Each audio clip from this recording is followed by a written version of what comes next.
All right, guys, good morning. I got a little bit of a drive chat with you, and let's talk about a few things.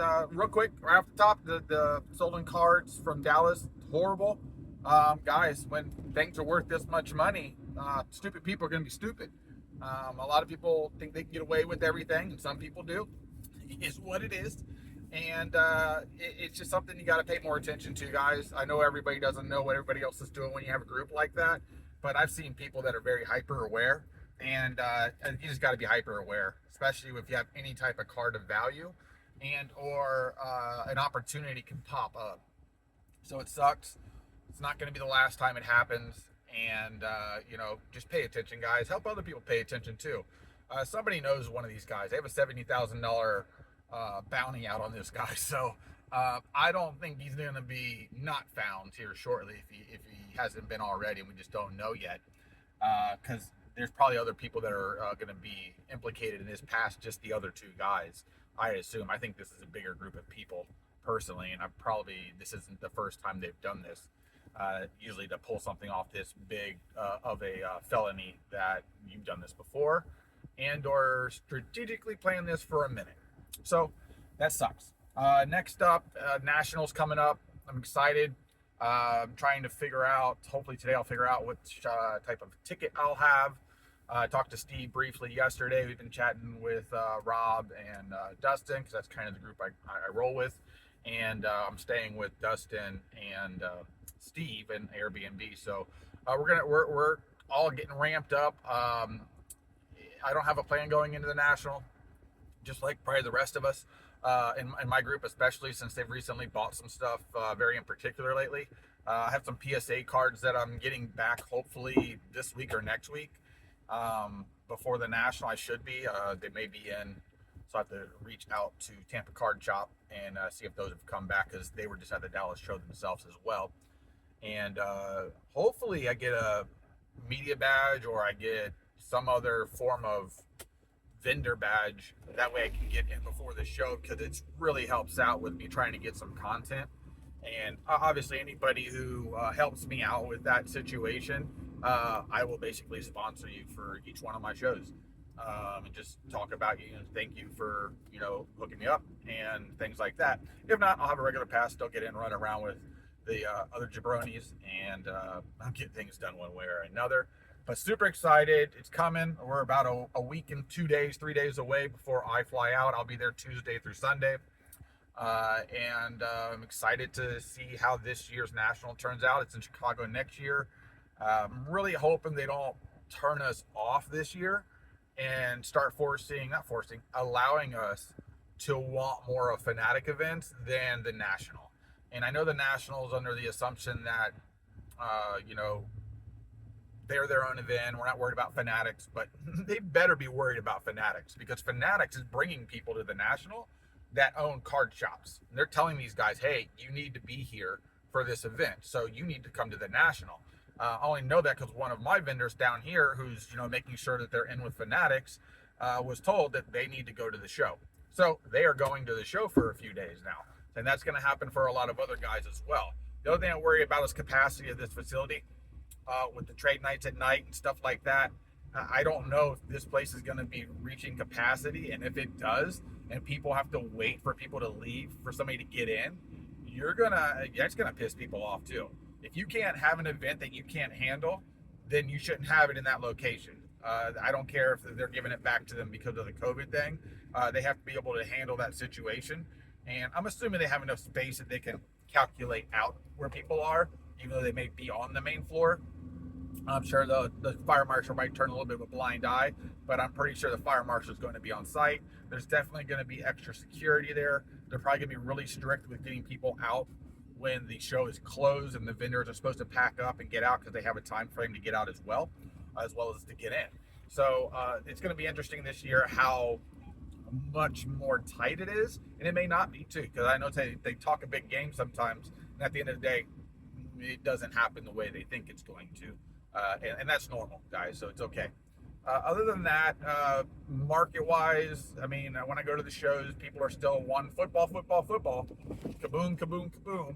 I saw a video that I guess Panini's license is up as of today for the NBA, and they were showing something about how you can uh, basically scan a box of cards for a Logoman because of its design. You can use an X-ray machine slash a thing that you see at the airport, and you'd be able to tell if there's a Logoman inside of a National Treasures box.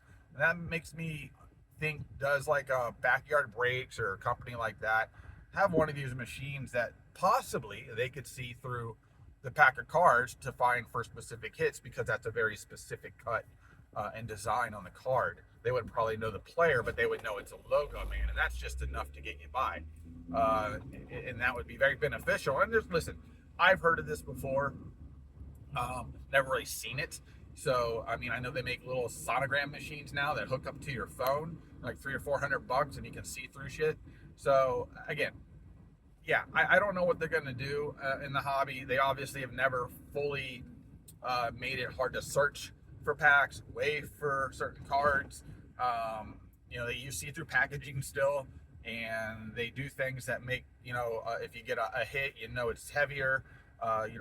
People that sell this product, if it's loose, they can easily basically weigh each one to know that extra hits are in certain boxes. But of course, if something's a redemption, it could be a lighter, so you're playing a little bit of a game there.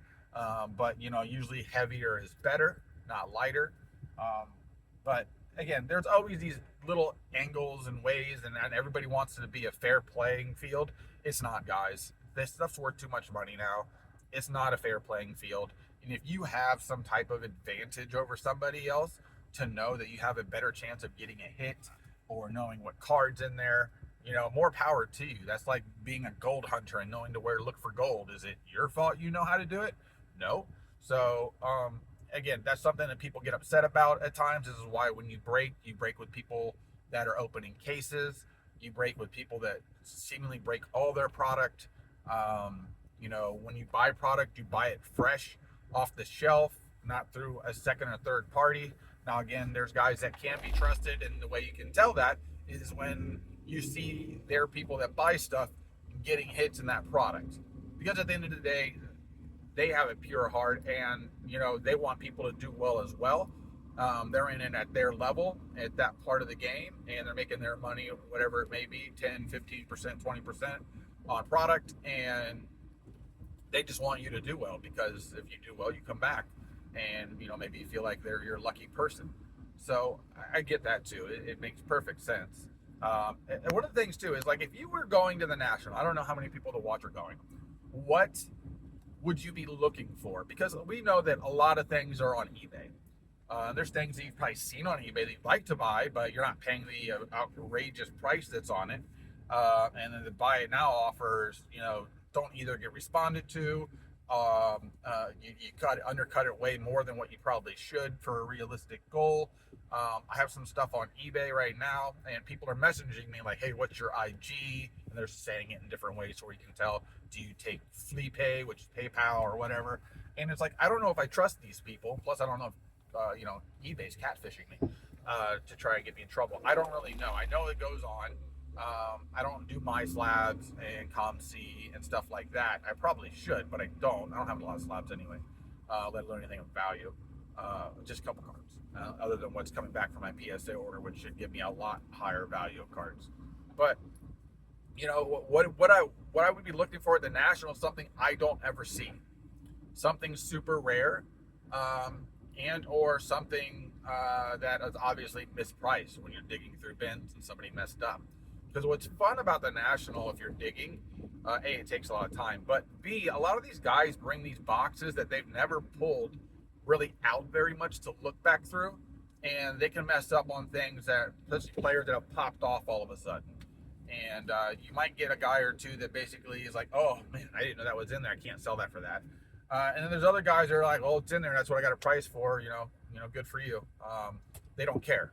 And it goes both ways. But you got to expect both things to happen, because I know sometimes you're going through a cheap bin and you're scared to hand the guy the cards to look at, because you're like, oh man, he's going to see that he effed up on this and he's going to take that card out, and what I was trying to get is done. That happens, guys. If you dig, that's what happens. That's part of the game of digging. But it's just one of those things that when I'm at the National, I'm looking for something different. And then I'm really curious to what kind of wax deals they're going to have. This guy's in the wrong lane. But I want to know, like, what is Fanatics dropping? If the license for basketball is actually up as of today, they have the complete rights to drop a licensed product right now. So I don't know if Topps Chrome's licensed and the picture they gave us is kind of like, hey, it looks unlicensed. I don't know. Who knows? Or do they drop a national specific product only available at the National, which I know silver packs are pretty much like that, but I've always thought that somebody creates a national only product and then limit the amount that they put out each day to allow people to at least get in line and try and get stuff at a certain time. And I think that would be really neat if they did that and make something rare and instantly worth more money. So this is my thoughts, guys. I hope everybody's doing well. If you're going to the National and you see me walking around, please stop me, say hello. I'm trying to figure out if I'm going to do any type of a giveaway while I'm at the National. I enjoy making custom cards, and I'm thinking about making a few custom cards of very specific individuals, and then maybe giving them away as somebody comes up and says hi to me or something. So don't be surprised if I hand you something. Okay. I may not, but I may. I don't know if I have enough time to get everything I need to together because this is all handmade stuff type deal that I do, I guess. Best way to say it. But like, subscribe, leave a comment. Doesn't hurt, guys. I greatly appreciate it. I'm getting close to 2,000 subscribers. And hopefully I get some fishing videos when I get back because it's really hot here in Florida. Like the feels like 108. And I know up in the Midwest area, they're getting ready to get hot too. So when I'm in Cleveland, I saw something that might be like, feels like 101. I'm like, oh God. It's like I'm going from one hot place to another. It'll actually be cooler in Florida than it is in Cleveland. And I don't know if I'm looking forward to that. So I guess I'm just gonna be packing some shorts and some flip-flops and some tank tops or something. I don't know. That's the other thing too. When I'm at the National, I'm gonna be looking for giveaways. Giveaway. I love entering a giveaway. I love trying to win something. I love people giving me free t-shirts and whatever else they give me, and getting into free breaks every day by stopping by. So I'm gonna put that video out too. I'm gonna try and get my videos out as quick as I can. So I don't want it to be long, like past 15 minutes. And I don't want it to be super short, like 5 minutes, unless it's a really quick, informative thing, or we see something happen, or something goes down. You know, the cell service and wireless service in all these different events you go into, I don't care where or what you're at, usually sucks. Like, it sucks. I don't know why they, in this day and age, that they cannot get good wireless or cell service or multiple points in venues this big that are being paid that much money in order to obtain. Because I know even the people that are the vendors that get a password to log into stuff, it's still, the internet sucks. And if you're not in the right spot of the room where you can still get cell service, it sucks.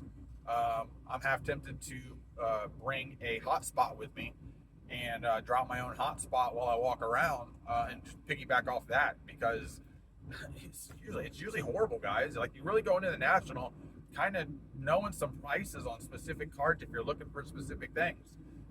It's just one of those things that for some reason in today's age we still have a technology problem for technology that's been around for 40 years, but it sucks. But there it is. I'm done. All right, guys. Hope y'all have a good weekend. Take care.